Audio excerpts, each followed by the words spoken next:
l'organisation Helios pour le dialogue et le développement. Nous travaillons sur deux concepts fondamentaux.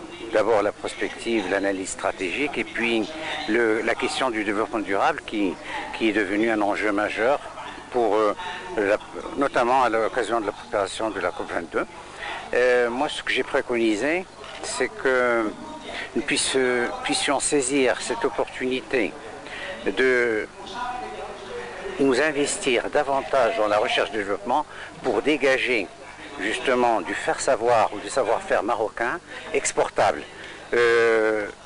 Imaginez que les universités puissent s'associer aux ONG, aux décideurs, à la société civile, pour qu'on puisse, les académiciens, puis qu'on puisse également développer un savoir-faire marocain dans le couple recherche et développement.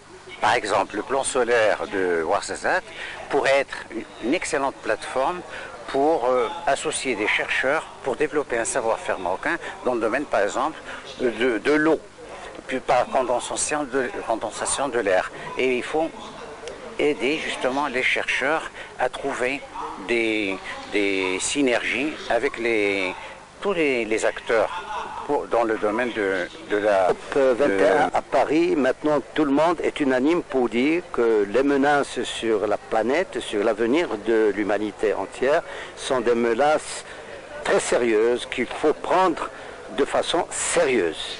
Et donc, jusqu'à présent, et bien que les décisions de lutter contre les changements climatiques pour promouvoir à travers le développement durable datent de 1992, du sommet de Rio, les résultats obtenus sont des résultats qui ne sont pas à la hauteur du défi climatique et des défis environnementaux qui se posent au niveau international.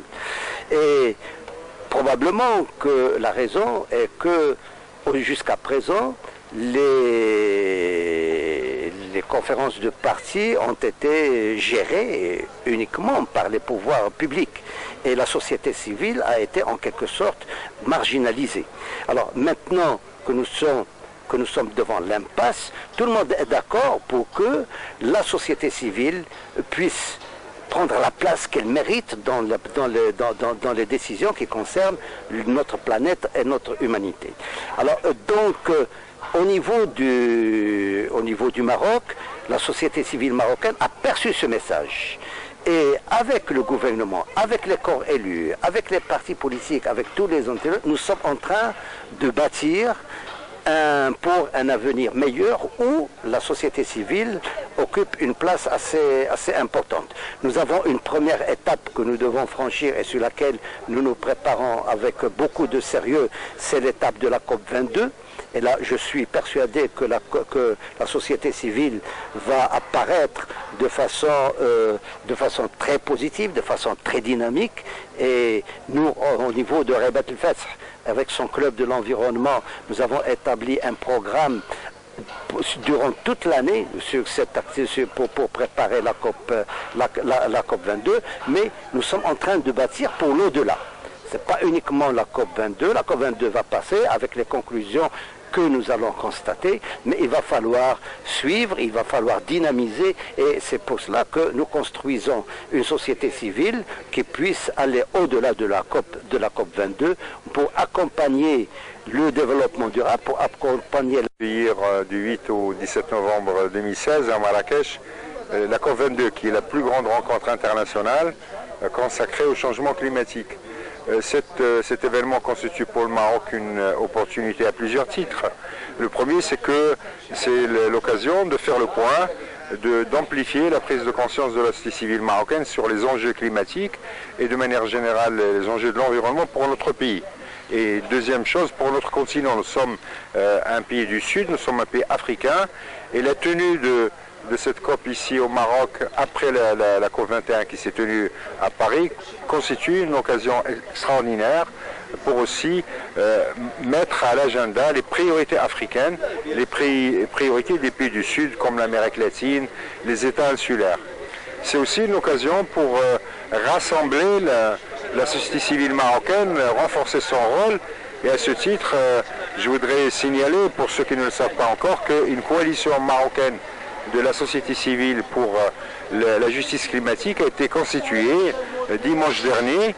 Cette coalition se veut inclusive, ouverte à toutes les associations, à tous les acteurs associatifs, dans les régions aussi, pas simplement au niveau national, mais aussi au niveau régional, parce qu'aujourd'hui nous avons aussi un nouveau cadre qui peut être un cadre très important d'action, qui est le cadre territorial. Nous avons 12 conseils régionaux, les conseils provinciaux, les municipalités, et il est possible entre les collectivités territoriales et les acteurs associatifs locaux de développer des programmes, des partenariats pour sauver le climat. Jusqu'ici, d'ici à partir d'aujourd'hui jusqu'au 8 novembre, nous devons multiplier les actions, renforcer notre action, renforcer le dialogue multipartenaire pour que la COP22 soit une très belle réussite pour notre société, pour notre continent et pour toute l'humanité. Associatif par la création de l'Université pour tous de Casablanca, qui fait partie d'un réseau d'universités que nous sommes en train de mettre en place à travers le Maroc. Il y en a actuellement une à Rabat, c'est l'Université pour tous avec la Faculté des sciences de l'éducation. L'Université pour tous de Marrakech, dans le cadre de l'Université Khadi Ayed, avec un certain nombre d'acteurs associatifs du Centre national du développement régional de Tensift. Nous sommes avec une autre université pour tous à Fès, qui travaille dans le cadre des droits humains. Et d'autres universités pour tous sont en cours de création. C'est un programme que nous sommes en train de mettre en place. L'université pour tous, c'est l'éducation tout au long de la vie. Et nous sommes particulièrement intéressés par cette problématique du développement durable, parce que notamment l'Université pour tous de Casablanca a pris pour thématique la ville durable et l'urbanisme responsable. Nous avons donc mis en place toute une stratégie pour essayer de mettre en place des formations à tous les gens intéressés de près ou de loin par la COP22 notamment. Et nous sommes ici dans le cadre de cette belle manifestation de Ribat el-Fès, parce que nous pensons qu'il est fondamental, essentiel, dans le cadre de la mise en place de cette COP22, de former tous les acteurs, qu'ils soient dans le gouvernement, dans les collectivités territoriales, dans le milieu associatif, dans la société civile. Il faut qu'on arrive à les former pour la préparation de cette COP22. Nous avons mis un programme en place, un programme de formation que nous allons justement tâcher de diffuser le plus largement possible pour asseoir des formations, pour que tous ces intervenants puissent être d'un niveau, le niveau requis qu'il faut pour pouvoir justement parler de toutes ces problématiques du développement durable. La COP22, c'est la participation de la société civile est obligatoire. Pour la simple raison, c'est que, comme il a dit Simouline, il y a trois acteurs. Il y a le gouvernement, la société civile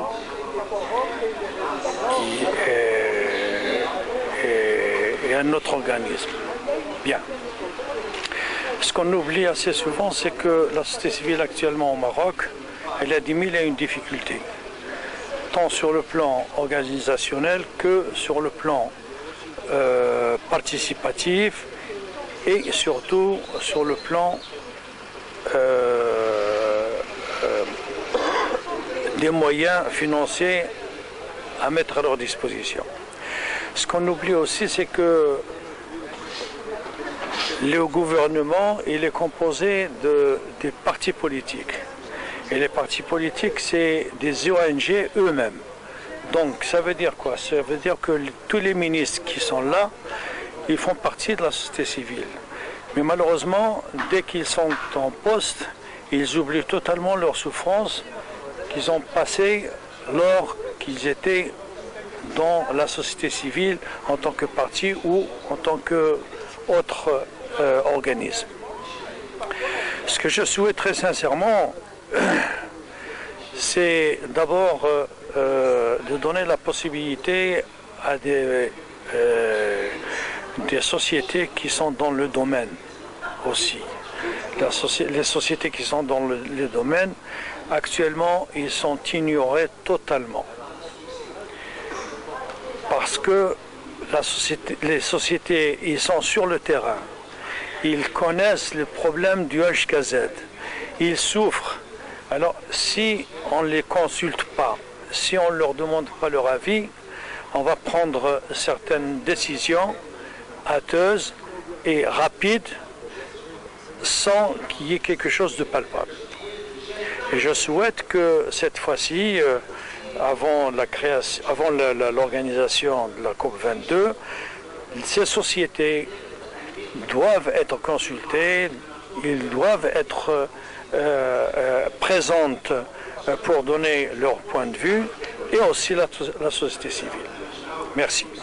Bravo. On va montrer qu'au niveau des COP, il y a 3 grands acteurs.